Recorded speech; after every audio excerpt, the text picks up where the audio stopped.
All right, hello everyone. It is my distinct pleasure to introduce Chanyoung Park. Chanyoung is a fourth-year PhD candidate with Brian Soden in the Atmospherics Department, studying aerosol clouds and energy's Earth imbalance. Before joining us at the University of Miami, Chanyoung both received a bachelor's and master's of environmental sciences at Ulsan National Institute of Science and Technology in South Korea. Since joining the university, Chanyoung has published 2 first-authored papers, with many more to come, in Science Advances in Atmospheric Chemistry and Physics, and he is currently set to defend this summer as well. Now, the question I'm posing to the speakers this semester is to give me a little bit of a goofy story from the 2025-2026 year, and Chanyoung delivered. He said after getting a small scratch on his car, he was confident he could fix it with an Amazon quick fix kit. Little did he know, that was not, in fact, a quick fix. So if we could please welcome Chanyoung to the stage for his exciting presentation. Okay, thank you very much. Nice introduction, James. I really appreciate it. Hello, I'm Chanyoung. Today I'll be talking about aerosols, clouds, and recent trends in Earth's energy imbalance. First of all, what is Earth's energy imbalance? We may be very familiar with this concept. Earth's energy imbalance is the difference between incoming solar radiation and outgoing longwave radiation at the top of the atmosphere. So it tells us how much excess energy is accumulating in the Earth system.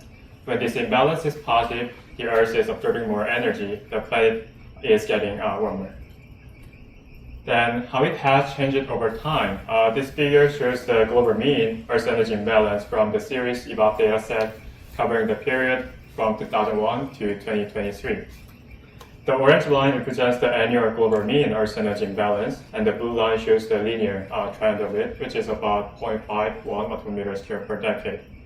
So as you can see, there's a clear upward trend, meaning that more energy is being trapped in the Earth system, and also implying that this increases Earth's energy imbalance explains the acceleration of global warming as well. If we decompose it into the shortwave and longwave component, the shortwave radiation in red shows a strong positive trend of about 0.85 atometers squared per decade, meaning that more solar energy is being trapped in the Earth system. In contrast, the longwave in blue shows a negative trend of about minus 0.33 atometers squared per decade, indicating that slightly more heat is being emitted back to space. So overall, the trend in Earth's energy imbalance is primarily due to increased absorption of solar radiation rather than a reduction in outgoing longwave radiation. To better understand why the shortwave is increasing, we can use radiative-kernel method. And this method allows us to isolate contributions of different factors to shortwave top of the atmosphere, shortwave TOA, radiative flux. So here, radiative kernels, highlighted as yellow, represent the sensitivity of radiative flux to unit changes in surface albedo and water vapor. So if we multiply it by the anomalies of them, we are able to estimate their radiative impact. However, for clouds, it's highly nonlinear depending on the cloud friction and cloud optical depth and cloud top height. So we instead, we do not directly calculate it in, but we instead indirectly estimate it through subtracting non-cloud contributions from shortwave cloud radiative effects. Thus, we can decompose the contributions to the shortwave TOA radiative flux from clouds, surface albedo, water vapor, and instantaneous radiative forcing. And here's the result. As I mentioned, the shortwave TOA can be decomposed into the clouds, surface albedo, water vapor, and here are 2 instantaneous forcing. One is aerosol radiation interactions, such as direct scattering of sunlight or absorbing sunlight. And the others means residuals, including solar irradiance or trace gas contributions. As you can see, the dominant contributor to shortwave trend is reduced reflection from clouds. This means that clouds are less reflecting sunlight back to space, allowing more solar radiation to be observed in the Earth system. Loeb et al. 2021 analyzed a slightly different period using the partial radiative perturbation method and reached the same conclusion. The largest positive contribution of shortwave trend is from a reduced cloud reflection. Then what is included in this shortwave cloud contribution? We can think of aerosol-cloud interaction, ACI, and cloud feedback due to surface warming, and internal variability. So when we say the cloud is the dominant contributor to the shortwave trend, this doesn't mean all of the signal comes from one factor. It's actually a mixture of these three. Now let's take a look at the contributions from internal variability first. This figure illustrates Earth's energy imbalance trend using CMIP6 models calculated over multiple non-overlapping 20-year trends. The black line represents the series observational trend estimate, and the shaded area is uncertainty, while the gray field circles shows the internal variability from pre-industrial control simulations. So what is important here is that the observed Earth's energy imbalance trend lies well outside the range of internal variability. So this clearly indicates that the recent trend in Earth's energy imbalance cannot be explained by internal variability alone, but we should think about external forcing and feedback processes. Then we can exclude internal variability from this simple equation, and remaining components for clouds are aerosol-cloud interaction, ACI, and cloud feedback. And let's focus on the aerosol-cloud interaction first. So our recent study highlighted the influence of reduced anthropogenic aerosols on Earth's energy imbalance trend. In this figure, they argued that model results suggest aerosols are responsible almost half of the recent trend in Earth's energy imbalance. When they fixed aerosols at 2000 values, as shown in the lower left panel, then they only got half of the Earth's energy imbalance trend. If they included all time-varying forcings, then they can estimate closely observed Earth's energy imbalance shown in the upper panel. So, however, this estimation is basically based on climate models, not observations. So I will introduce how we can estimate aerosol-cloud interaction contribution to recent trend in Earth's energy imbalance using observations and reanalysis data. So now we are going to observationally estimate aerosol-cloud interaction contribution to Earth's energy imbalance trends. Results for this part were published last year in collaboration with Dr. Brian Sodin, Ryan, Tristan, and Hao-Tzu. Thank you for all the co-authors. And before we go into the details of aerosol-cloud interaction aerosol-cloud interaction estimation, let's take a look at how aerosols has been changed over time. This figure shows the aerosol concentration trends from 2003 to 2023. Here AI stands for aerosol index, derived from Moore's aerosol optical depth and angstrom exponent. I used data from Terra and Aqua satellites. And the lower panel shows the surface mass concentration at 925 hectopascal from Mara to reanalysis. As you can see, recent reductions in aerosol emissions have been observed in the Northern Hemisphere, especially near the major industrial regions such as East Asia and North America. We can confirm that recent aerosol regulations have been very effective. However, it's important to look at aerosol concentration trend in the Southern Hemisphere, which hasn't received as much attention. Interestingly, we see an increase in aerosol concentration, particularly in the Southeastern Pacific and Southern Ocean, where the regions are known for relatively pristine from anthropogenic aerosols. To explore this further, I will examine the vertical profile of these results. The right panel shows the vertical profile of surface mass concentration from three different regions: East Asia, North America, and Southeastern Pacific, which are marked by the black boxes in the lower left figure. And for now, for the sake of time, let's focus on the bottom right panel, which represents Southeastern Pacific. Until 2018, there is no significant event that would increase aerosol concentration in that region. However, after that, we see some noticeable peaks in aerosol concentration. These events are mainly driven by Southern Hemisphere wildfires and Tonga volcanic eruption in 2022. So there are several Australian wildfires occurred, and due to the prevailing climatological westerlies over the Southern Ocean, the aerosols emitted from wildfires can be transported to the Southeastern Pacific. So we can see strong positive aerosol anomalies over the Southeastern Pacific from these figures. And with these increases in aerosol concentrations from Southern Hemisphere wildfires and the volcanic eruption in mind, we will now estimate the shortwave aerosol-cloud interactions using observations. First, to estimate shortwave ACI, aerosol-cloud interaction, I used the method introduced in my first paper. This estimation consists of two main components. One is the susceptibility of low cloud radiative effect to variations in aerosol concentrations, and second is aerosol anomalies or aerosol trend. Since we've already covered aerosol trend earlier, we will now focus more on susceptibility and the resulting shortwave ACI trend. For susceptibility, we use series flux by cloud type dataset to estimate non-obscured low cloud radiative effect and MODIS dataset for cloud ground number concentrations. For susceptibility, we use the cloud controlling factor analysis. For the sake of time, I would like to briefly introduce this method.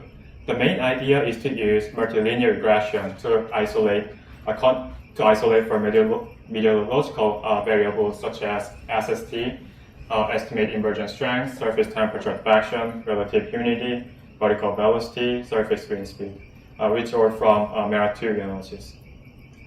And this regression framework allows us to isolate and quantify the sensitivity of low cloud radiative effect to aerosol concentration variations while holding other environmental factors constant. So here are two susceptibility results using aerosol index and surface as aerosol proxies. And these results indicate that increasing aerosol concentrations are associated with a negative cloud radiative effect.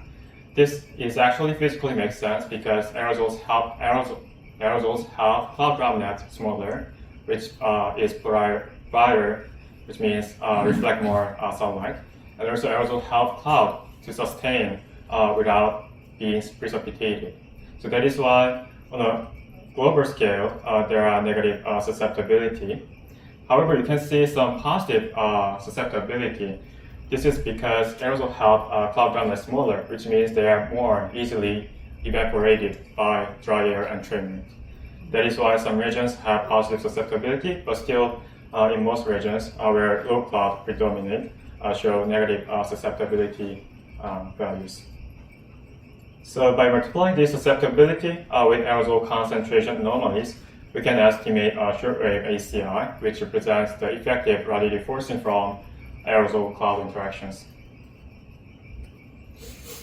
And here are two shortwave ACI trend estimates, one using aerosol index and the other using surface mass concentration. And due to the aerosol reductions in the Northern Hemisphere, we see some positive shortwave ACI trend near the East Asia and North America. However, in the Southeastern Pacific, we estimate a strong negative shortwave ACI trends. There are two reasons for that. First, as we can see from this slide, there's a strong negative susceptibility, and there's a recent aerosol concentration increases from Southern Hemisphere wildfires and the volcanic eruption. So when we average, we also find that the aerosol indirect effect, also known as aerosol-cloud interactions, have negligible contribution to recent Earth energy imbalance trend. Compared to 0.6 watt per meter square per decade of cloud contribution, this minus 0.06 and minus 0.04 watt per meter square per decade is definitely negligible. Now we will compare our observational results with the SNP6 shortwave ACI trends. For comparison, I used SNP6 RMIP fixed SST single forcing aerosol-only experiments covering the same time period from 2003 to 2023. For these simulations, they use combination of historical plus SSP 245 aerosol emission inventories.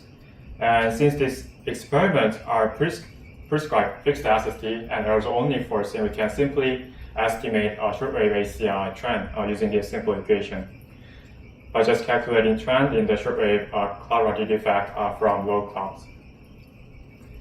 As you can see, from the first two bars on the left representing shortwave ACI trend using the observations, the values are negligible compared to the SWTOA drive shortwave ACI trends shown by black for the multimodal mean and gray bars for each climate models. So in other words, we can say SWTOA estimates are represented by black and gray bars, especially with the historical plus SSP 245, overestimate the influence of aerosol-cloud interactions compared to observationally driven estimate on a global scale. When we break down these results into the Northern and Southern Hemisphere, we see more interesting results as well. So let me focus on the figure in the middle, which represents the Northern Hemisphere. And models tend to overestimate aerosol concentration. Models tend to overestimate aerosol concentration reductions in the Northern Hemisphere. That is why they show strong positive shortwave ACI trends on a global scale as well. And additionally, as seen in the figure on the right, which represents the Southern Hemisphere shortwave aerosol cloud interaction trends, models fail to account for the increase in Southern Hemisphere aerosol emissions. That is why some models even show a positive shortwave ACI trends, which is opposite to the observationally driven estimate shown by the blue and orange bars. So, as a result, the SWTOA models produce globally stronger positive shortwave ACI trend compared to the observation, and inter-hemisphere contrast offsets one another in observationally driven shortwave ACI. And this figure further supports the why model simulated shortwave ACI trend exaggerate shortwave ACI trends. When you look at the figure in the middle, which shows the Northern Hemisphere aerosol index trend, blue shows the MODIS observations, and black shows the multimodal mean results. As you can see, models show steeper decrease in aerosol index over 2003 to 2023. However, figure in the bottom, we can see there is a muted or flat trends in the multimodal mean results. However, MODIS aerosol index show much steeper increase in aerosol concentration trend. We also see similar behavior in surface mass concentration. In the figure in the middle, the multimodal mean shows a steeper decline, while the MERA2 analysis data show pretty flat and less steeper decline in the surface mass concentration. So overall, this result suggests that some misinterpretation of aerosol concentration trend in the historical plus SSP 245 aerosol emission scenarios overestimate shortwave ACI trend on a global scale compared to observationally driven estimate. So here's a summary from this part. Cloud changes dominate the shortwave component of the observed increase in Earth's energy imbalance. And second, the reductions in aerosols over the Northern Hemisphere are largely offset by the Southern Hemisphere aerosol concentration increase from wildfires and the volcanic eruption. And this results in aerosol-cloud interactions having a negligible impact on Earth's energy imbalance trend. However, SWTOA historical plus SSP 245 aerosol-only experiments overestimate aerosol reductions in the Northern Hemisphere, and it does not fully account for the Southern Hemisphere aerosol concentration increases. And now we are going to talk about uncertainties in satellite drive shortwave cloud radiative trends. So coming back to this slide, as we discussed, internal variability and aerosol cloud interactions are not likely to contribute to the shortwave cloud trends. So that points to cloud feedback due to surface warming. However, based on recent ongoing studies on cloud feedback, it is difficult to expect this cloud feedback alone account for this large cloud contribution. So we return to a key question.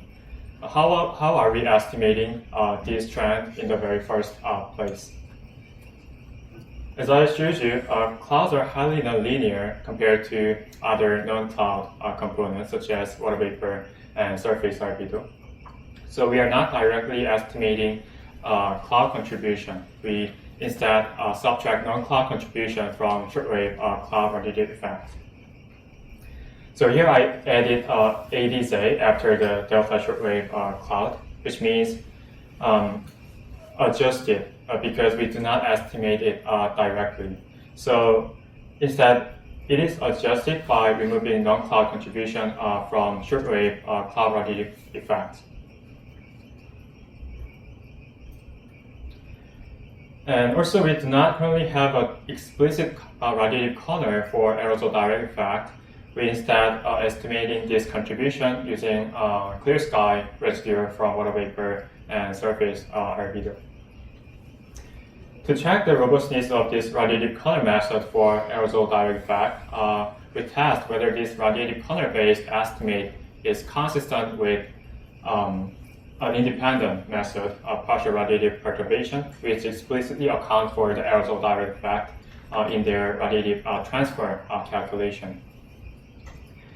This figure compares the global mean shortwave cloud radiative response from two methods: the series EBOB dataset plus PRP estimate in black, and the series flux by cloud type dataset plus radiative corner estimate in blue. So they agree pretty well in both magnitude and variability. So we can say that these strong positive shortwave cloud radiative trends are robust across series product and also robust across distinct methods for removing non-cloud contribution. And also please note that we limited our analysis up to 2022 from 2023 because Terra and Aqua satellite orbit has been drifted quickly in 2022. So that is why the shortwave cloud trend is around 0.4 micrometer scale per decade, slightly reduced from 2023 up to 2023 value, like 0.6 micrometer scale per decade. And when you compare the spatial pattern, they are also very consistent with only minor difference in a global scale. And however, the key limitation of this adjustment method is that it provides only the total cloud response without distinguishing contributions from different cloud types. So as an alternative way, there is a cloud radiative corner, which is also used for estimating cloud radiative response by cloud types. And this is possible because flux by cloud type dataset provide cloud friction and radiative flux stratified by 42 cloud top pressure and cloud optical depth cloud beams.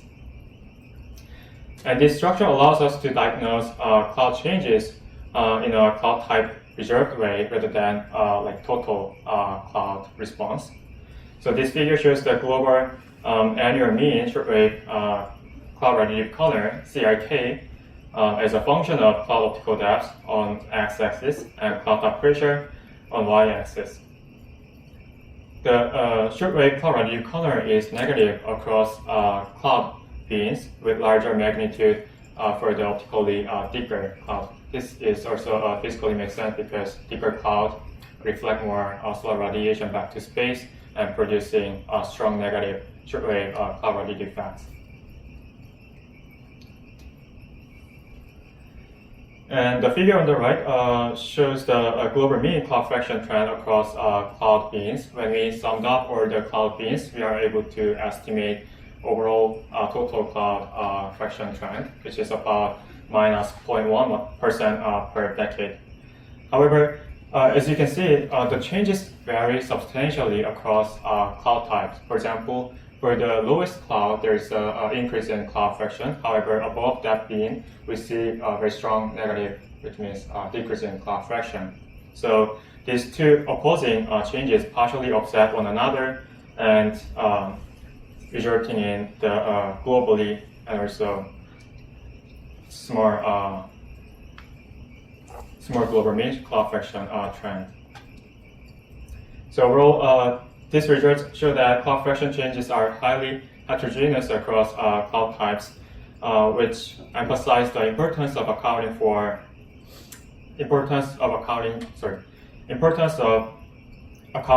cloud type dependent behavior when interpreting the shortwave cloud radiative response.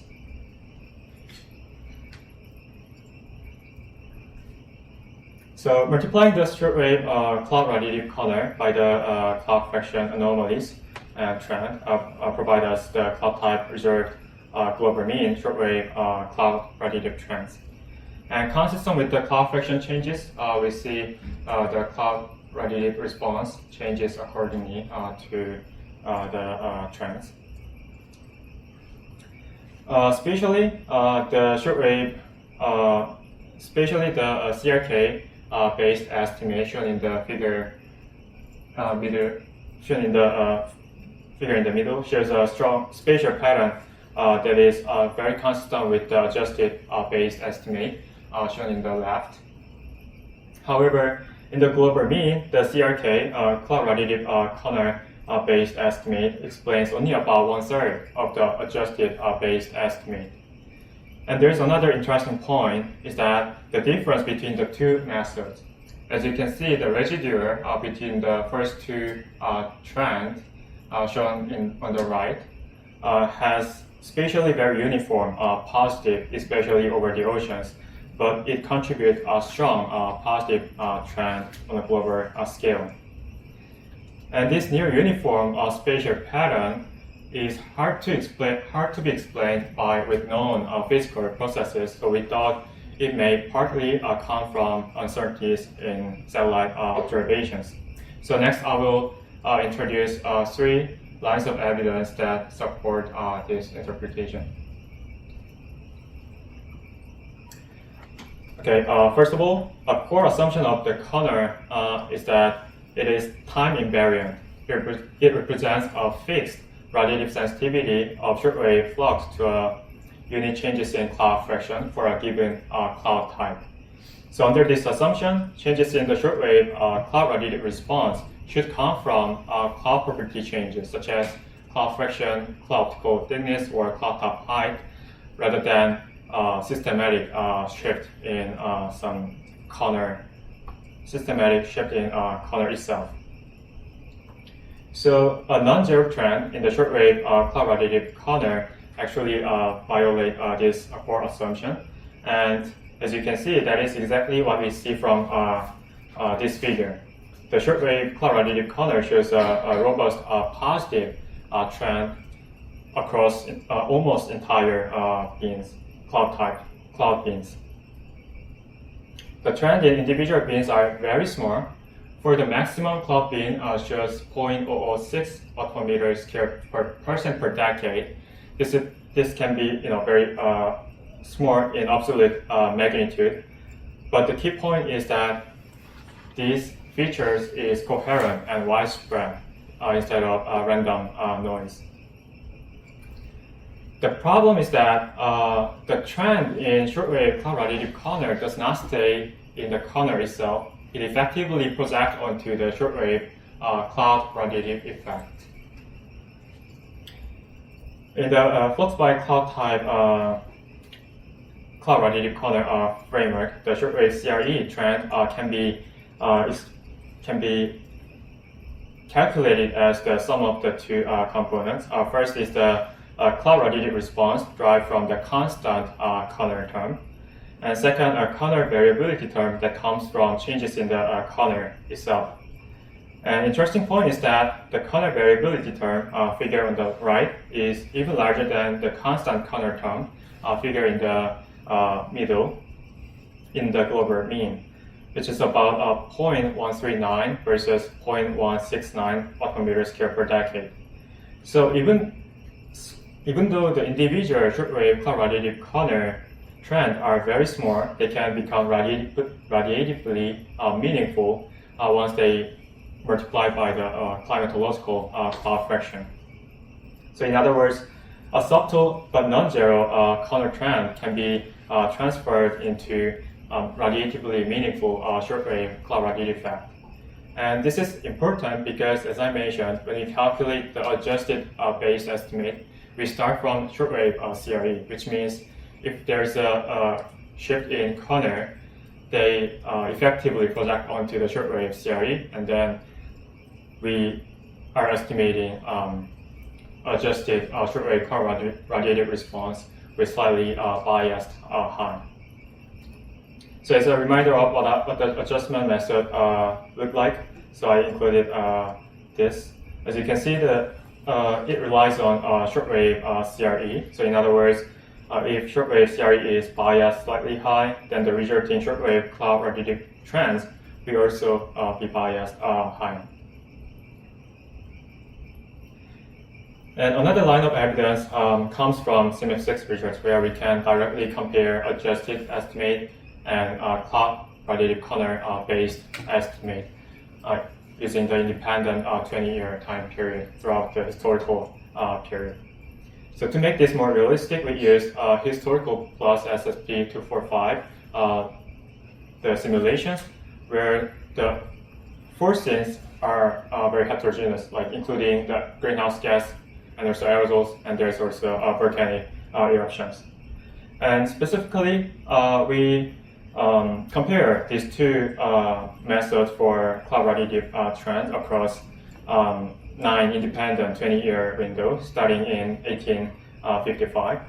And what we find is that despite the complexity of the historical forcing environment, models estimate broadly consistent 20-year trend across most periods.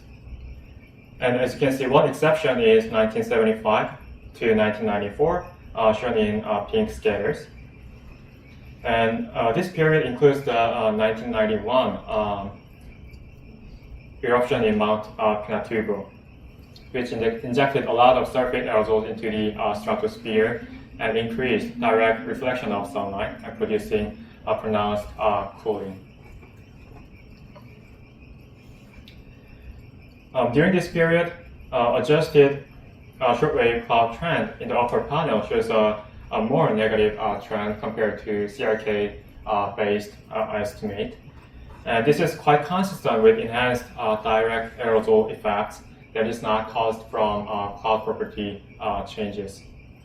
As I mentioned, the adjusted shortwave cloud trend is estimated as a residual after removing non-cloud contribution from shortwave CRE. So if aerosol direct effects are not fully removed from the non-cloud component, then which means the part of the aerosol contribution can be transferred to the cloud contribution. Because radiative corner, so far does not have explicit radiative corner for aerosol direct effects. So that would bias adjusted estimate toward more negative values relative to cloud radiative corner derived estimate. And also in our observationally constrained estimate, shown as red star, figure on the left, lies outside the range of model-derived 90% confidence interval. So may think that this looks similar to the Pinatubo case. However, it is unlikely to be explained by the difference between the aerosol treatment, because our radiative corner-based estimate is basically consistent with the independent method, partial radiative perturbation, which explicitly account for the aerosols in their radiative transfer calculation. So this suggests that the observed difference of this residual may come from observational uncertainties rather than some aerosol direct effects.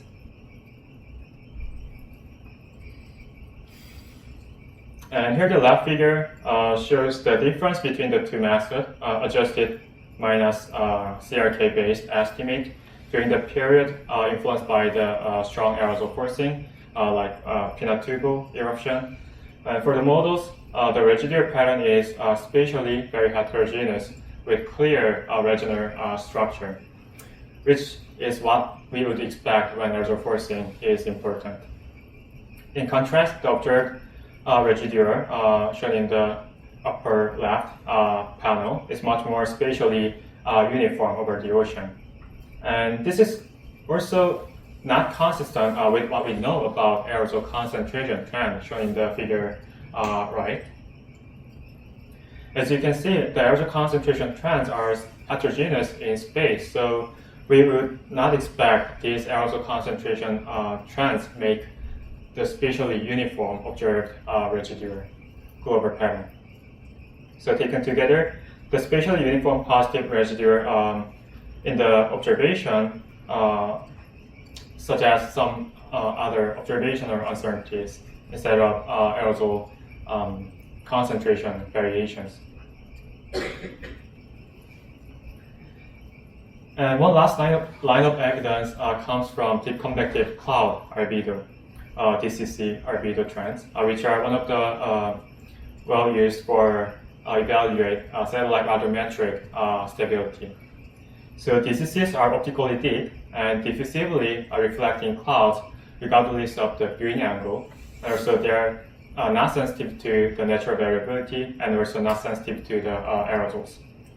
So to isolate the convective cloud footprint in the series level 2 SSF dataset, we apply the standard screening criteria, the viewing zenith angle and solar zenith angle less than 40, and latitude within 30 south to 30 north, and 100% of cloud friction, and mean cloud top temperature or brightness temperature less than 210 Kelvin, and a window channel filtered radius less than 1. So using this deep convective cloud filtered footprint, we can test whether the observed shortwave radiometric has significant long-term trends. In previous study, Shankar et al. 2023 showed small negative deep convective cloud albedo trend, which is about minus 0.05% per decade for Terra and minus 0.15% per decade for Aqua at the 95% confidence interval over the July 2002 to July 2022, which is slightly different, different from the period we used. And although these fractional changes are small and negligible reported in the paper, as we learned from the previous slide, this even smaller amount of drift can radiatively meaningful when they accumulated over decades and on a global scale. So we are also able to successfully reproduce the deconvective albedo trend using the series level 2 SSF dataset. And over 2003 to 2022, we find a statistically significant trend at the 95% confidence level with a more negative trend for Aqua than in Terra. So overall, this suggests that even small deconvective cloud albedo trends should be carefully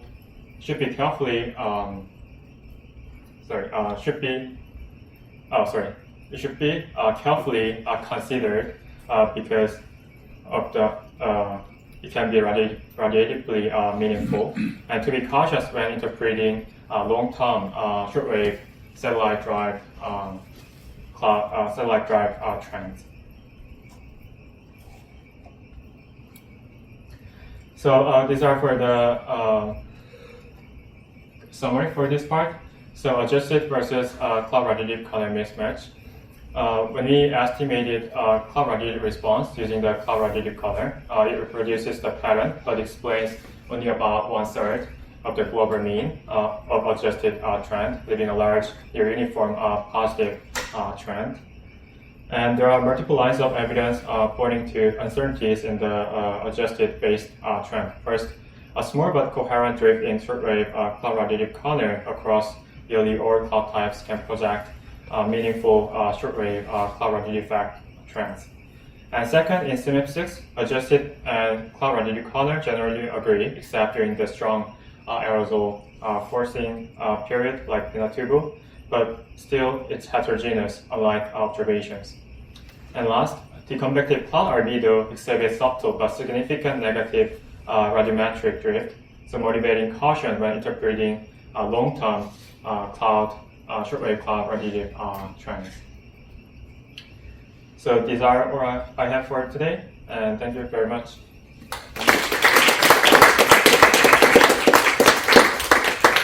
Thank you, Chanyoung, for that amazing talk. Are there any questions? I see Cassie with one right now. She looks very happy. It's just my beaming personality. So Chanyoung, I have a comment and a question. So I think there's been some recent papers that they can explain that mismatch between the models and the observations, where you showed like the models are overestimating how much sulfate is reducing. And that's because a lot of the sulfate combines with ammonium, and ammonium emissions have only gone up, right? And so you might be reducing the sulfur dioxide, which is the precursor for your sulfate aerosol, but you're not reducing the ammonia. And so that is very much in line. What you're seeing is very much in line with recent papers on this. My second question is, have you looked at perturbations in absorbing aerosol, like black carbon, right? The sulfate obviously has been changing with air quality policies, but things like black carbon might be changing in both hemispheres because of changes in wildfire emissions and patterns. So I was wondering what your thoughts were on that. Actually, I have looked at the black carbon or organic carbon and like different kind of aerosols trends as well, but they're very much similar with the trend I showed in previous slide. And especially the reason why I include aerosol index from Mortis and also sulfate from materials is that aerosol index is all the aerosols are all together with vertically integrated. But for the sulfate, we can specify the exact level for low clouds. But the reason why I chose sulfate is that from the previous papers, it is known that sulfate is the most effective aerosol that are interacting with clouds. So I chose, but still like black carbon and organic carbon shows pretty similar aerosol trend patterns. Thank you. Any other questions? Eric? Thanks, Chanyoung.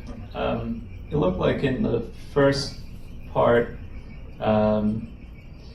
that you had data only over the ocean. Is that correct? Yeah, right.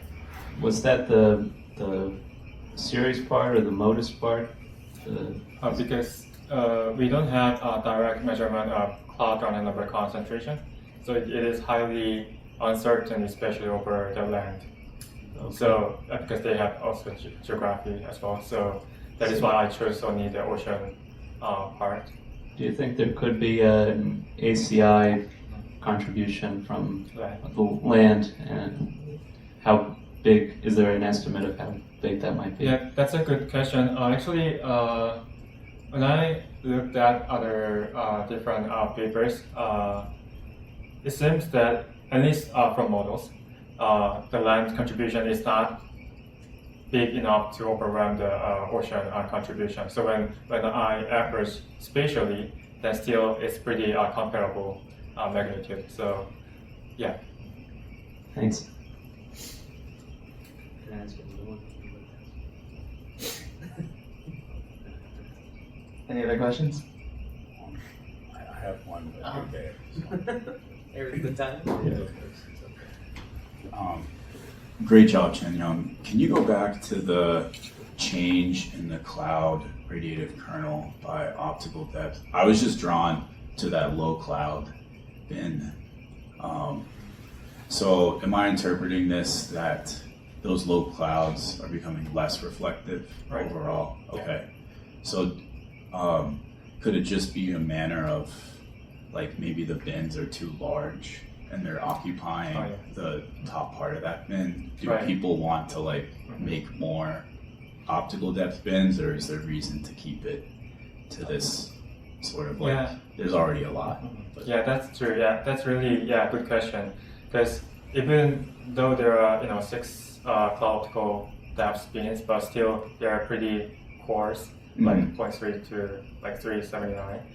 Yeah, you're right. There should be some in-cloud changes. I mean, yeah, that will partly reflect this non-zero trend in shortwave cloud radiative-kernel. For example, like aerosols, because recently there's aerosol reductions in the Northern Hemisphere pretty much, which means the clouds are less brighter, dimmer, much dimmer. So it may partly reflect some shortwave cloud radiative-kernel trend. Is there any like spatially tractable information from these bins, like where, or does it align with the aerosol mostly?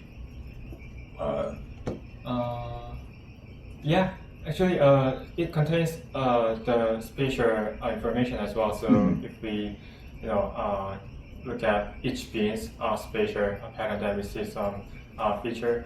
I did not include in this presentation, but yeah, there are positive shortwave cloud radiative-kernel, especially over the Southern Ocean. Okay. But I'm not sure, how it physically works. No, that makes sense. Thank you.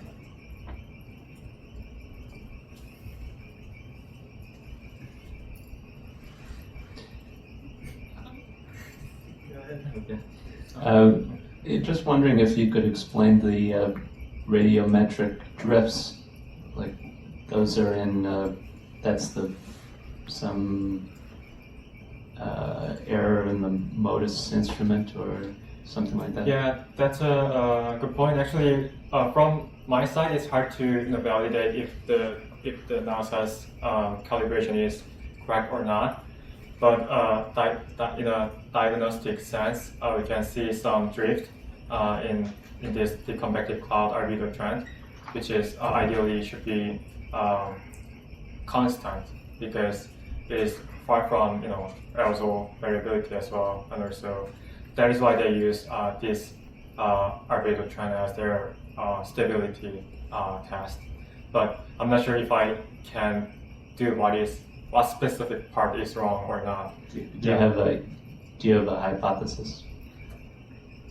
I'm not sure, but I would say even though satellites orbit stay in their orbital pathway, but due to some we cannot manage our satellite already runs into the space, so the satellite instrument is getting darker.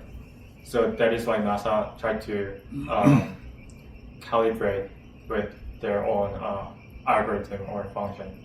So I think some of the calibration algorithm or function may need to be corrected or not, but I'm totally not sure about that yet.